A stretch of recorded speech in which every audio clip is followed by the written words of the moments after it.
தான். இருந்தாலும் காவல்துறையினர் என்ன அதிகம் உரிமை கொண்டாடிக்க முடியும் என்பதுதான் உண்மை. என் துறையை சார்ந்த காவலர்கள் பல்வேறு பதக்கங்களை பெற்றிருக்கிறத பார்க்கும்போது நான் பதக்கம் வாங்கின மாதிரி எனக்கு ஒரு மகிழ்ச்சி ஏற்படுது.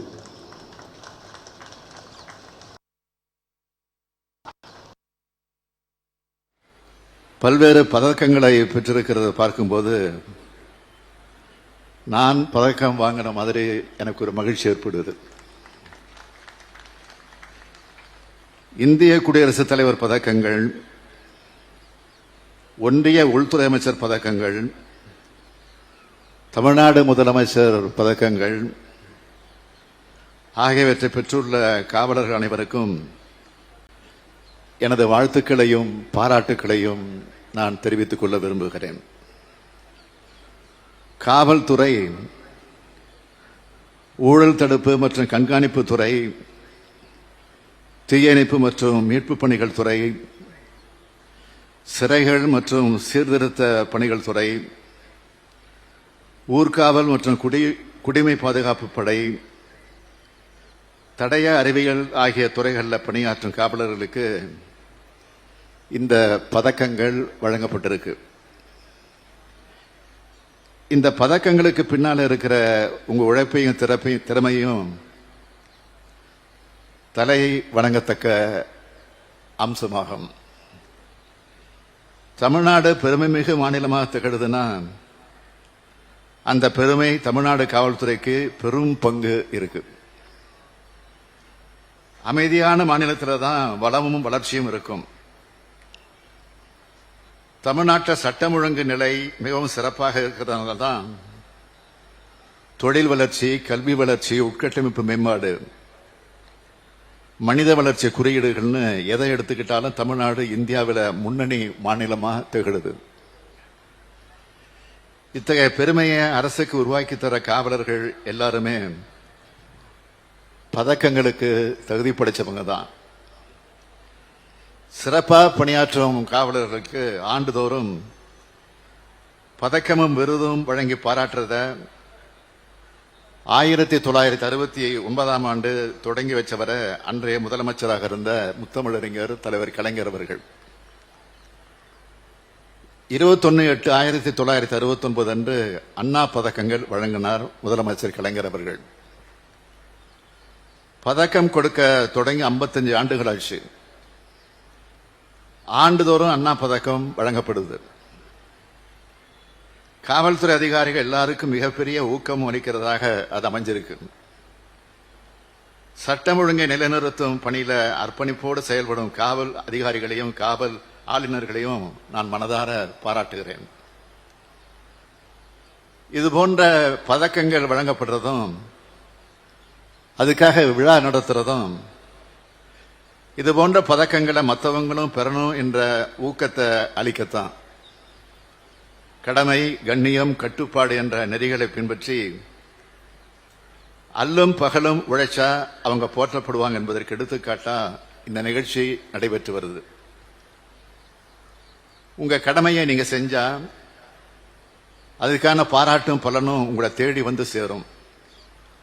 அதுக்கு எடுத்துக்காட்டு தான் இந்த விழா. பிரிட்டிஷ் ஆட்சி காலத்திலிருந்து நம்மோட சென்னை காவல்துறை மிக சிறப்பான காவல்துறை இருந்து வந்தாலும் 1970 ஆண்டு காவல்துறையை நவீனமயமாக்கும் அந்த பணியை சிறப்பாக செய்தவர் அன்றைய முதலமைச்சராக இருந்த முத்தமிழறிஞர் தலைவர் கலைஞர் அவர்கள்.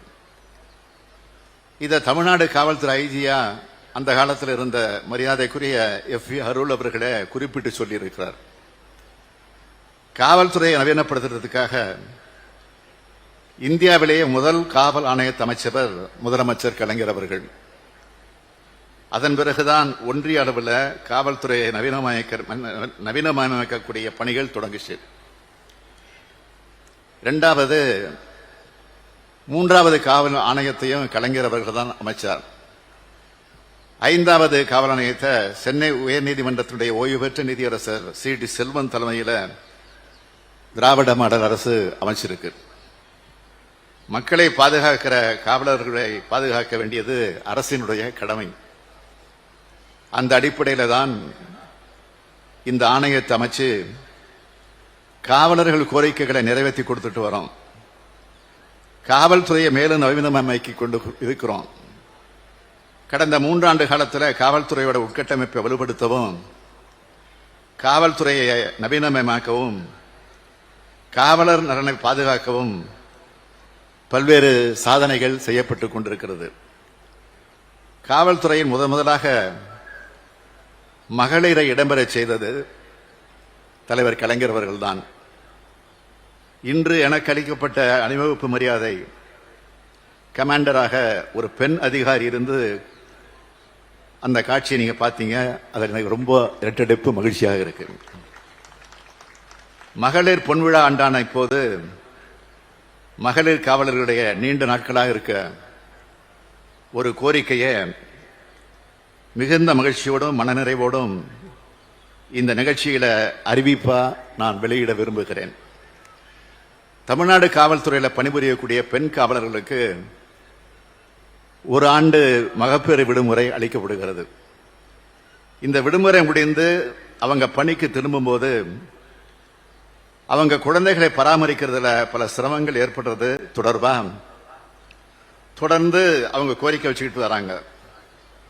அவங்க கோரிக்கை ஏற்று மகப்பேறு விடுமுறையில் இருந்து பணிக்கு திரும்பும் பெண் காவலர்களுக்கு அவங்க பணி மூப்புக்கு விலக்களிச்சு அவங்களுடைய பெற்றோர்களோ அல்லது கணவர் வீட்டை சார்ந்தவர்களோ வசிக்கக்கூடிய மாவட்டங்களுக்கு அடுத்த 3 ஆண்டுகளுக்கு பணிமாறுதல் வழங்க அரசு முடிவு செஞ்சிருக்கிறது என்பதை மகிழ்ச்சியோடு தெரிவிச்சுக்கிறேன். மேலும் பெண்கள் மற்றும் குழந்தைகளை பாதிக்கக்கூடிய குற்ற செயல் பிரச்சனைகளை தீர்க்கிறதுல நம்மளோட பெண் காவலர்கள் மிக முக்கியமாக பங்காற்றுறாங்க. எனவே இப்படிப்பட்ட குற்றங்களை கையாளுறதுல பெண் காவலர்களோட தொழில்முறை திறன்கள் மேலும் மேம்படுத்துகிற வகையில் பெண் கடத்தல் குற்றங்கள், பெண்கள் மற்றும் குழந்தைகளுக்கு எதிரான சைபர் குற்றங்களை விசாரித்து தீர்க்கிறதுக்கு அவங்களுக்கு சிறப்பு திறன் பயிற்சி அளிக்கப்படும். உங்களுக்கு இருக்கிற கடமையும் பொறுப்பும் மிக மிக பெரியது. மக்களை காப்பாற்றுறது உங்க கடமை, மக்களை பாதுகாக்கிறது உங்க பொறுப்பு.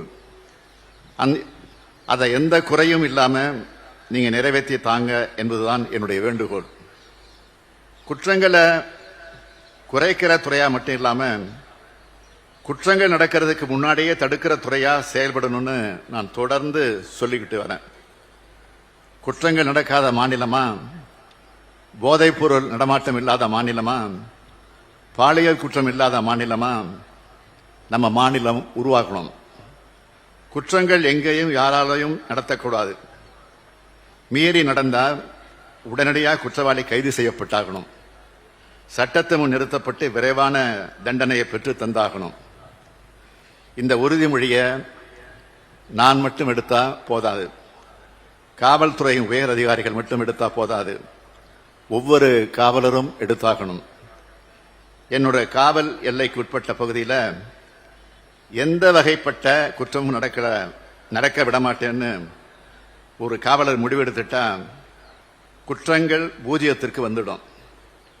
மனித வளர்ச்சியின் அனைத்து குறியீடுகளையும் முன்னணி மாநிலமா இருக்க தமிழ்நாடு குற்ற சம்பவங்களில் பூஜ்ஜியமா இருந்தாதான் நமக்கெல்லாம் பெருமை.